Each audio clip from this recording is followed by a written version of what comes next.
Hello and welcome to the video on modifier errors or how adjectives and adverbs go wrong. In this video, we'll learn about dangling modifiers, squinting modifiers and misplaced modifiers. But before we go there, let us understand what modifiers are. Essentially, modifiers are adjectives and adverbs, right? What is an adjective? Adjective is a word which describes a noun or a pronoun, gives us more information about the noun or the pronoun. Typically answers the question what kind, how much, which one, how many, etc. So the girl, by adding an adjective, becomes a wise girl. The door can become a metal door. Power can be qualified or modified as more power or less power. I am specifically pointing to those people, that book, etc. Right? So this is the very basic form of adjective. They are modifying the noun or the pronoun. Similarly, what is an adverb? Adverbs are words that describe verbs, adjectives, or other adverbs. Or keeping the most basic idea in mind, adverbs modify verbs, right? What are verbs? Verbs are action words. So basically, adverbs tell us when, where, how, to what extent was the action taking place, right? So played where? Played yesterday. Played when? Played yesterday. Dancing tomorrow. Played where? Played at the court.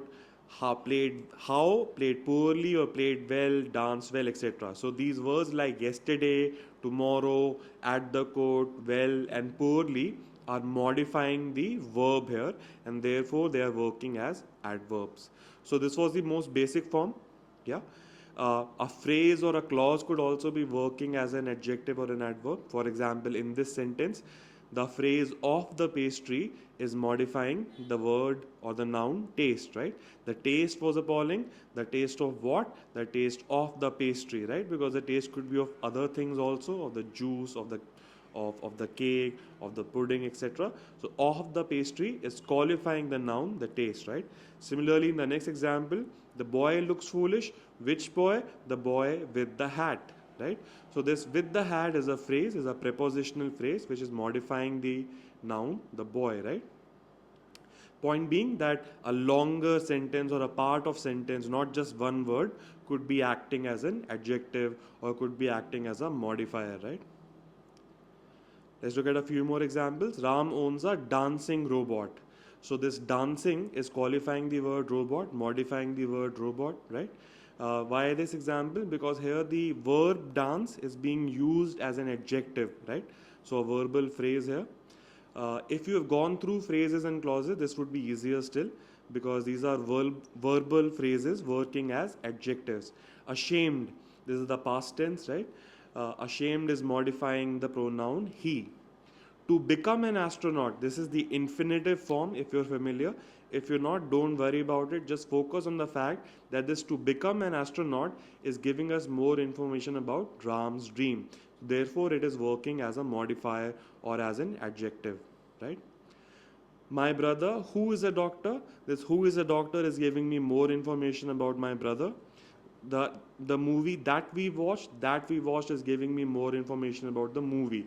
So both these phrases are or both these clauses are working as adjectives, right? Similarly, adverb, the story ended. Ending or the end is the verb. Ended how? Ended on a happy note. So this whole on a happy note is working as an adverb, is working as an adverb for the verb end, right? So if you understand this now, then we can go into possible errors in the modifier. And the first category of error is dangling modifier, right? Now we know what modifiers are. Modifiers are adjectives or adverbs. And the meaning of the word dangling is hanging, loose in the air, not connected, not grounded, no anchor, something like that, right? So it is hanging, a modifier that is hanging in the air. It is not clearly connected to a noun, pronoun, verb, etc. In such a case, it would be known as a dangling modifier. For example, in this sentence, flying over the countryside is my modifier, right? Because something is flying over the countryside. But I do not know what that is. I mean, I can guess that someone was flying over the countryside. But if I look at the sentence, flying over the countryside, cars and houses. So if I connect the modifier to cars and houses, it would seem that the cars and houses were flying. But is that a possibility? Do cars and houses fly? So that could be the possible confusion in the interpretation of the sentence, and therefore there's a problem in this sentence, right? Because I do not know who is flying, right? And the incorrect interpretation could be that the cars and houses are flying. So basically my modifier is dangling. It is not anchored to its subject, right? So the correct form would be as we flew over the countryside, or as we were flying over the countryside. So now this flying over the countryside is clearly connected to we, right? So the modifier has a subject that it is operating upon, and everything is clear and connected, right?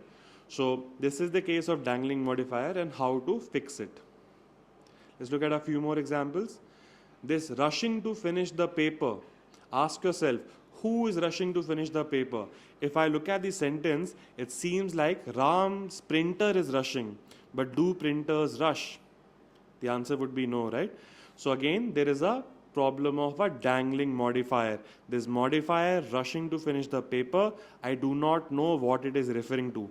Of course, logically I know it must be referring to Ram, right? So let me fix that. My correct sentence would be, you can also do it by yourself, would be, as Ram was rushing to finish the paper, his printer broke, right? The same thing you can see in the remaining sentence. There is a possible confusion. Hungry. Who's hungry?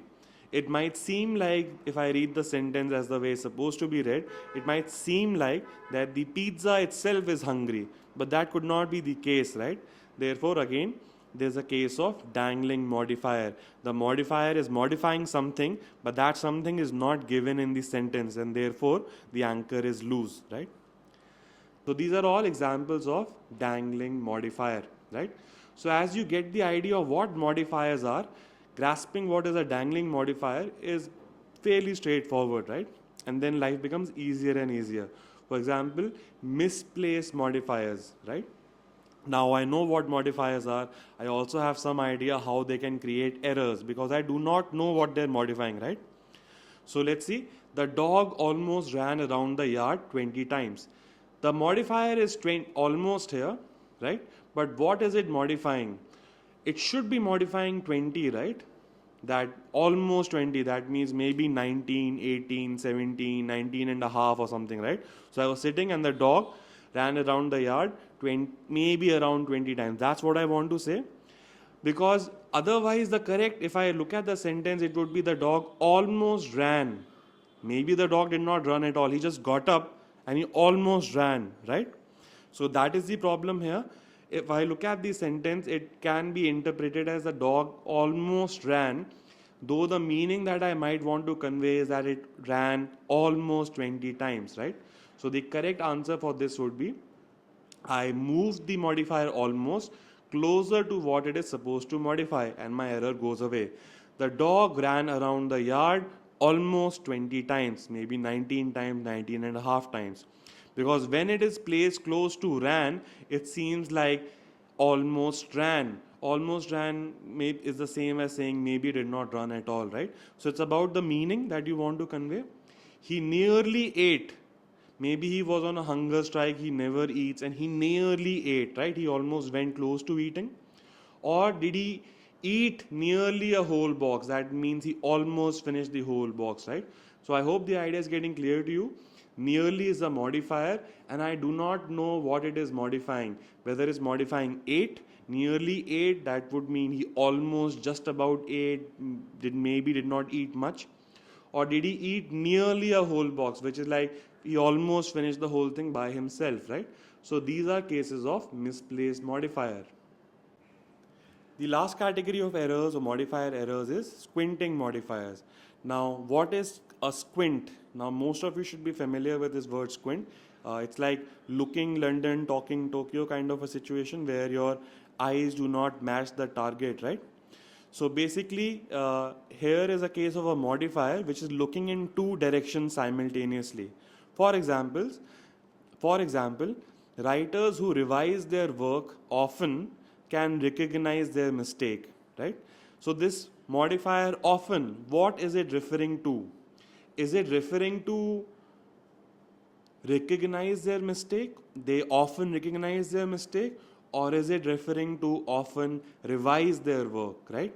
So in the sentence, it is not very clear to me, and both meanings could be possibly okay.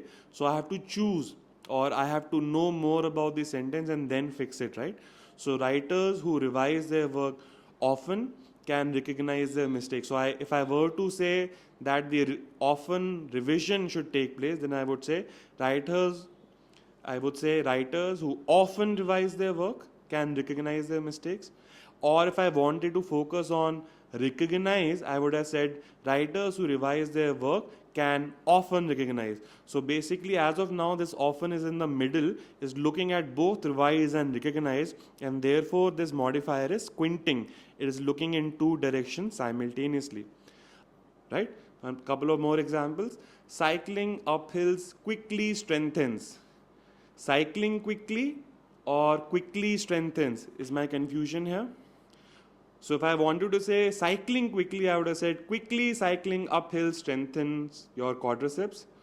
And if I wanted to say strengthening, the strengthening is happening quickly, I would have said cycling uphills strengthens your quadriceps quickly, right? The last one I leave to you. Clearly, taking a moment to think clearly improves your chance. Whether clearly improves your chance or to think clearly, right? I'm not very clear about what this clearly is modifying. So correction I leave to you. So these are the cases of modifier errors. There is a case of dangling modifier where the modifier, what it is modifying is not even given in the sentence. There is a case of misplaced modifier where the modifier is not close to the thing that is supposed to modify and maybe is closer to the other thing. And there is a case of squinting modifier where the modifier is equally looking at two things and therefore creating a confusion in the sentence, right? Okay, so I hope this made sense. This is it for this session. In the next grammar sessions, we'll try and combine all of these ideas that we have learned so far and try out exam questions. See you. Thank you and see you soon.